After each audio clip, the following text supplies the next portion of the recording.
Itong townhouse project na to is officially sold out na, but we have a pre-selling project with a similar finish and overall concept. So baka magustuhan nyo rin, so panoorin nyo tong house tour video na to. Location niya is Horseshoe, Quezon City, and yung turnover date natin is June 2027. My name is Angelo from Townhouse Central and welcome sa ating house tour number 154. Tara, samahan niyo ako.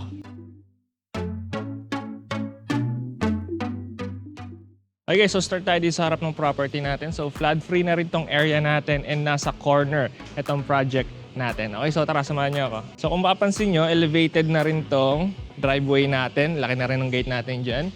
Meron tayo dito ng guardhouse na 24/7 na may magtatao dyan. Yung monthly association dues natin is around 12,000 pesos. Okay, tara. Okay, so yung main gate rin natin is ito, meron sa para sa sasakyan and meron rin tayo ditong pedestrian gate. Tara, pasok tayo. So meron tayo dito ang total of 6 units and dalawa na lang yung natitira. Itong model unit yung sisilipin natin. Dito sa baba makikita mo yung inyong 3-vehicle carport and doon sa likod na part yung ating laundry area. Okay, tara. Okay, so pagpasok mo from your main door is your entry foyer. Maliwalas rin itong entry foyer natin dahil may setup windows tayo sa part na to, sa harap and dito sa gilid. And itong entry foyer natin na unang bubungad sa'yo is itong wood-clad na portal frame natin dito. So, mas nagkaroon ng welcoming vibes dito sa entry foyer natin. Dahil dito sa wood detail natin. Okay, tara, diretso dito. So, underneath our staircase, ang ginawa nilang design dito, naglagay sila dito ng upuan and nandito sa gilid yung ating shoe cabinet sa part na to. So, if magsusuot ka ng sapatos ninyo, ayan, pwede ka muna ditong umupo. May sitting area tayo dito. Okay, tara. Dito naman sa part na to, itong model unit natin is merong elevator, pero yung mga remaining units natin, yung Unit A and Unit G, is provision lang. So wala siyang elevator pero may butas yan and may pintuan lang, okay? So dito yung ating staff quarters, and yung toilet and bath niya is nandun sa labas. Kaso currently, office nila yan, so hindi natin makapasok yan, okay? Tara! Okay, so dito sa staircase, sasalubungin ka rin itong recess na wall niche natin dyan na merong accent lights. So, pwede nyo lagyan yan ng decor kung sakali. Okay, very pulido rin yung pagkakagawa dito sa staircase natin. And ayan, yung ceiling natin, yung sasalubong sa'yo dito sa second floor, may linear lighting tayo dyan and mga pin lights. And ang una mong papansin is yung flooring natin dito. Mukha lang siyang tunay na wood planks pero ayan, wood-like tile finish lang yan. And ang ganda ng design na napili nila dyan. So para mas magmukhang maluwag pa yung landing natin dito sa second floor, naglagay pa sila dito ng full size na mirror. Okay? Then dito, meron sila dito ang Cretal style na glass door. So ayan, nagkaroon tayo dito ng separation mula doon sa ating main living space. Pero pasok pa rin yung natural lights mula doon sa mga bintana natin dito. Okay, tara! Welcome to your main living space. So dito yung ating living area. Ang luwag and ang lapad ng living area natin. Medyo malayo-layo rin tayo dun sa ating media wall. Ayan, naglagay sila dito ng L-shape na sectional sofa. Na maski nasa gitna, hindi nagmukhang masikip itong living area natin. Laki na rin nung ating coffee table sa gitna. So ayun, ramdam mo talaga yung luwag ng space natin dito. And talaga yung mata mo mafo-focus talaga sa nilagay nilang linear lighting dito sa living area pati dito sa dining area natin. You can comfortably fit here a 8-seater dining table set and ang ganda rin. Gusto ko yung nilagay nila ditong drop light sa ibabaw ng ating dining table set. Then dito naman sa bandang dulo, meron sila ditong island counter.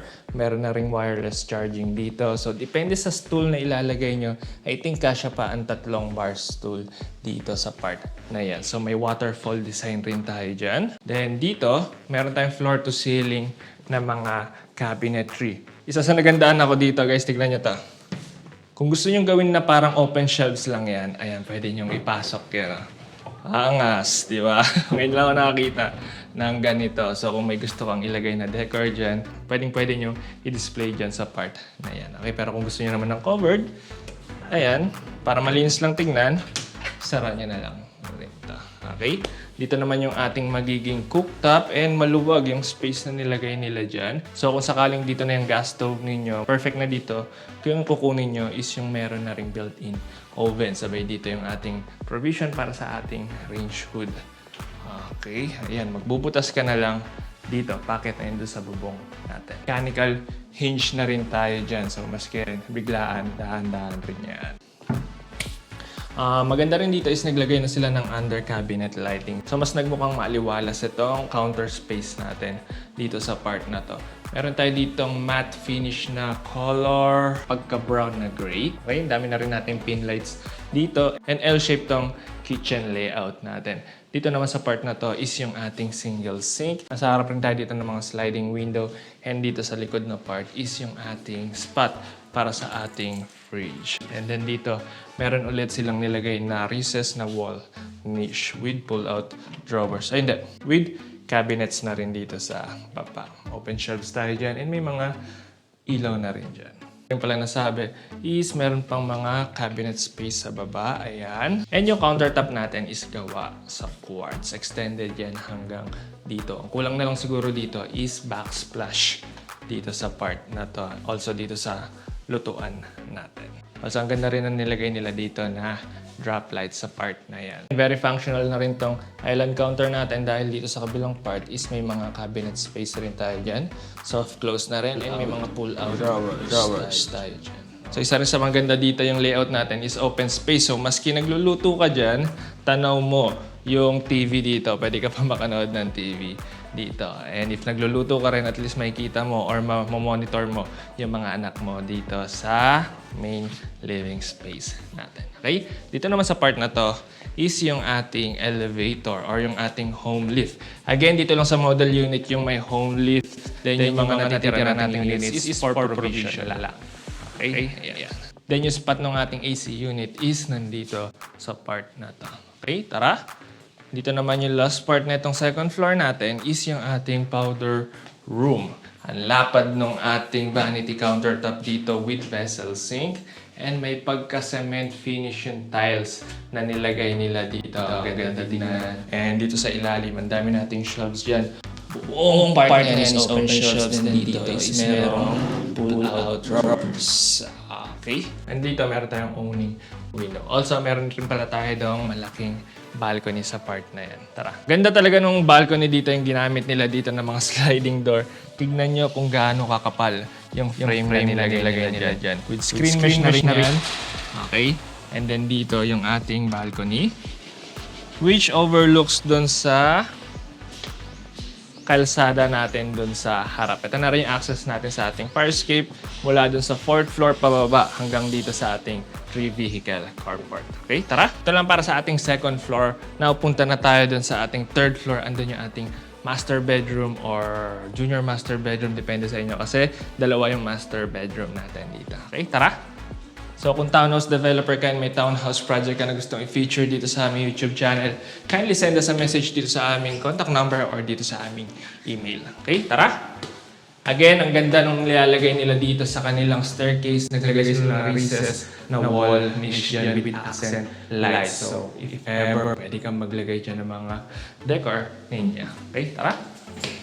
And una mapapansin mo na nagbago pag-akyat mo dito sa 3rd floor natin, totoong wood planks na talaga. May nara wood planks tayo dito sa ating hallway, then nara wood parquet sa mga bedrooms natin. Dito mo tayo sa ating master bedroom. So almost same design itong 3rd floor natin and 4th floor. Unang bubungad sa'yo is itong linear ceiling lights natin dyan.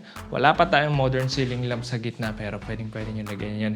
Magdidepende na sa inyo yan kung gusto nyo mas gandahan pa or mas social na modern ceiling lamp yung ilalagay nyo dyan. Okay? Flooring natin dito is nara wood parquet. Dito yung spot ng ating AC unit sa part na yan. And unang napansin ko talaga dito is kung gaano kaluwag yung master bedroom natin. Mula dun sa headroom natin, may ganito kalaking space ka pa mula dito sa inyong media walls. So ayan, naglagay pa sila ng sitting area dyan dahil ang laki pa ng space natin dito.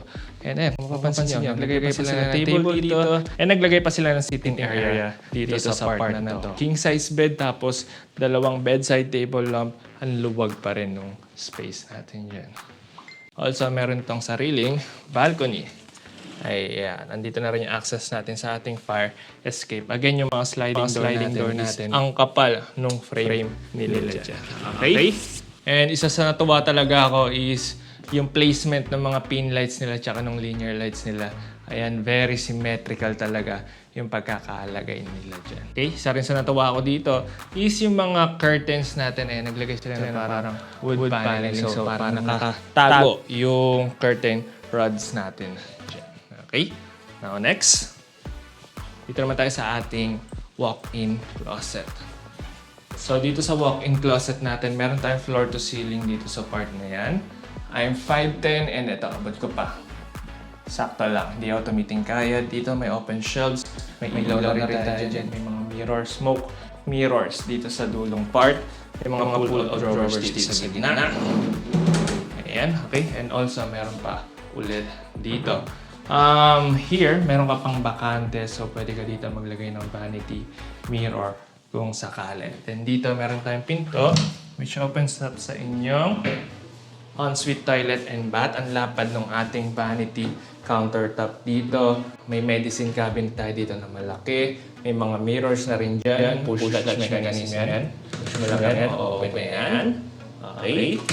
Then meron rin tayong cove ceiling sa taas. Dito yung inyong magiging shower area. And tara, pasok. Dito meron tayong isang malaking wall niche. Matatawag bang wall niche? Ganito kalala. Pero pamamulong ang tawag sa ganitong part. Pero yan, meron tayong ledge dito na pwede mong lagyan ng inyong toilet paste. Dito yung inyong magiging shower enclosure sa part na yan. So maluwag yung shower area natin dito. And concealed rin yung tube ng ating shower set dito sa part na yan. Okay, so wala man tayo ditong ventilation. Meron tayo ditong exhaust fan sa taas. Okay? And then, isa sa nagandahan ako dito, merong door stopper rin. Ayan. Okay, tara. So, kung kulang yung space na to sa'yo, kung mapapansin mo, diyan ka lang. Okay? Kung mapapansin mo, ang lapad pa ng space mo dito. So, maski maglagay ka dito ng cabinet, pwede pa kung kukulangin yung space sa'yo dyan sa walk-in closet natin. Okay, tara. Dito naman tayo sa ating bedroom number 2. Again, nandito yung spot ng ating home lift, pero provision lang yan dun sa mga natitira nating units. Tara! Dito sa bedroom 2 natin, ang unang bungad sa'yo dito sa part na to is yung floor to ceiling natin closet. And then dito yung ating ensuite toilet and bath. Ang lapad na ng vanity counter natin dyan. Undermount yan. And may cabinet space na rin tayo sa baba. Ang lapad na rin. Ang laki ng space natin dyan. Again, gray matte finish. Yung walls natin dito and dito sa shower area natin is textured na yung tiles natin. Wala tayo dito ng shower enclosure pero perfect dito if kung lalagyan ka ng half glass or panel door or sliding door. Wala ulit tayo ditong ventilation pero meron tayong exhaust fan dito sa ceiling natin. Okay, tara! Flooring natin is same dun sa master bedroom natin. May Nara wood parquet tayo dyan. Again, may linear lights pa rin tayo. Hindi na siya square pero isang derecho na lang siya dyan. Meron ba tayong balcony? Let's check. Wala tayong balcony dito. Dun lang sa master bedroom sa kabilang part. Meron tayong wood paneling or feature wall dito sa likod ng ating headboard. Nagkaroon tayo dito ng mga shelves sa part na yan. And ayan, maski queen size or king size bed ka, siya pa rin naman, iuusog nyo na lang yung bedside table lamp ninyo. Okay? So, dito naman sa part na to, naglagay sila ng table. Ito yung pwedeng maging layout ng bedroom ninyo. Nandito na yung table natin, wall-mounted na rin yan. And may mga cabinet space dito sa ibabaw. Nandito yung ating media wall with wall-mounted shelves dito sa ibabaw na part. Okay? Yung AC unit natin is nandito sa part na to. Ayan, tutok yan papunta doon sa bintana natin. Okay? Ito lang para dito sa ating third floor. Akit na tayo sa fourth floor natin. Andun pa yung isa nating master bedroom and yung bedroom number 4 natin. Okay? Ito yung staircase natin. Ang ganda. Pag tumingala ka dito sa staircase natin, meron tayo ditong vertical wooden slats. So, mas added safety na rin yan dito sa part na to. Mas nagustuhan ko to kaysa maglagay pa ng isang ganitong tempered glass and wooden handrails dito sa part na yan. Okay? So, ayan. Ang ganda rin nung detail na to. So, parang yung mata mo is pinipilit na tumingin pataas dito sa ating napakaganda drop lights dito sa staircase natin. Okay, tara! So, same design sa third floor natin. Meron dito ulit na master bedrooms. So, hindi na mag-aagawan kung kanino yung malaking bedrooms dahil dalawa yung malaking bedrooms natin dito. Ito, pwede itong maging master bedroom or yung nandun sa third floor. Since almost same lang yung size nila dito. Pati yung mga design, may linear lighting tayo, may provision for a modern ceiling lamp. Yung luwag natin is almost the same rin. May walk-in closet tayo dyan. And kung kulang yun, pwede ka ulit maglagay dito. Ang luwag pa ng space natin mula dito sa dulo ng kama natin papunta dito sa ating media wall. And yung spot para sa ating study table or office table is nandito sa part na to. Again, meron ulit tong sariling balcony sa part na yan. And isa sa nagandahan ako dito is yung headboard natin. Mula dyan sa pinto natin hanggang dito sa part na yan. Naglagay sila dito ng foam na cladding. Ayan, sabay ayan, wood paneling dito sa likod na part. Okay? So yung pinaka-selling point for me dito is yung laki ng bedrooms natin. Laki ng space natin dito sa part na to. And may space ka pa dito sa dulong part sa tabi ng balcony niya. Okay? Then ulit tayo. Dito yung ating walk-in closet with ensuite toilet and bath. Again, same lang dun sa baba. May floor-to-ceiling tayo dyan na built-in wardrobe. May dalawang ilaw na rin daw dito sa part na to. And dito mas lumapad ng konti yung built-in cabinets natin dito. So, medyo mas liliit na yung vanity table natin dito. Pero pwede ka pa rin naman maglagay ng vanity table dito dahil ang luwag pa ng space natin dyan. Okay, tara! Yung ating ensuite toilet and bath. Again, malapad yung counter space natin dyan. Under mount, sabay may medicine cabinet tayo dito na may mirror. Tapos, push latch mechanism ng electric. Ito pala. Ayan. Okay. Ayan. Okay. Sara natin yan. Again, meron tayong cove ceiling design sa taas. Meron rin tayong exhaust fan, 3 pin lights, then dito yung ating shower area. Again, meron ulit tayong ledge dito para sa inyong toiletries. Then dito yung toilet natin. So medyo hindi rin magiging makalat tong toilet and bath natin dahil meron tayo dito mga cabinet space dito sa babang part. May pull-out drawers tayo and another cabinet space dito sa kabilang side. Okay? So tara, punta na tayo sa ating last bedroom, yung ating bedroom number 4. Let's go! So ayun, same lang rin dun sa baba, pero yung ginawa nilang design dito is twin bed. Ayan, so kung meron kayong dalawang anak and kung 5 kayo or 6 kayo sa pamilya and need mag-share ng 2 tao, ayan, maluwag pa rin kung makikita ninyo. So again, meron tayong linear lighting dito sa ibabaw. Hindi ka rin problema sa cabinet space dahil mula dyan sa pinto ninyo, meron dito and meron rin ulit dito na floor to ceiling na cabinet. Okay? Sabay sa gitna, kasya maski dalawang laptop dahil ayan, ang lapad na ito. Pero magde-decide na kayo kung gusto nyo lagyan pa ng TV dito or laptop lang. So ayan, maluwag rin yung 2 kama natin dito. So maski saang side siya bumaba, ayan, may space ka pa. So parang hindi pilit na naglagay ng 2 kama. Ayan, pwede siya bumaba doon, pwede siya bumaba dito sa part na to. Okay, sabay yung provision para sa ating AC unit is nandito sa part. Ayan. And ayan, ang ganda rin naglagay sila ng mga open shelves dyan sa likod and itong wood paneling natin sa likod na part. Okay, again, yung mga maliliit natin bedrooms is walang balcony. Okay, punta na tayo dito sa ating ensuite toilet and bath. Ito na yung last part natin. Okay, same design lang rin dun sa baba. May malapad dito na vanity countertop, floating vanity cabinet sa baba. Ang dami nyo na malalagay dyan. Sa gitna yung toilet. And dito yung ating shower area. Again, concealed yung shower set natin. Hindi naka-expose yung tubo natin dyan. Okay? Sabay may wall niche dito sa part na to. And exhaust fan dito sa taas natin. Okay? So tara, punta tayo sa baba. And let's do a recap. Let's go!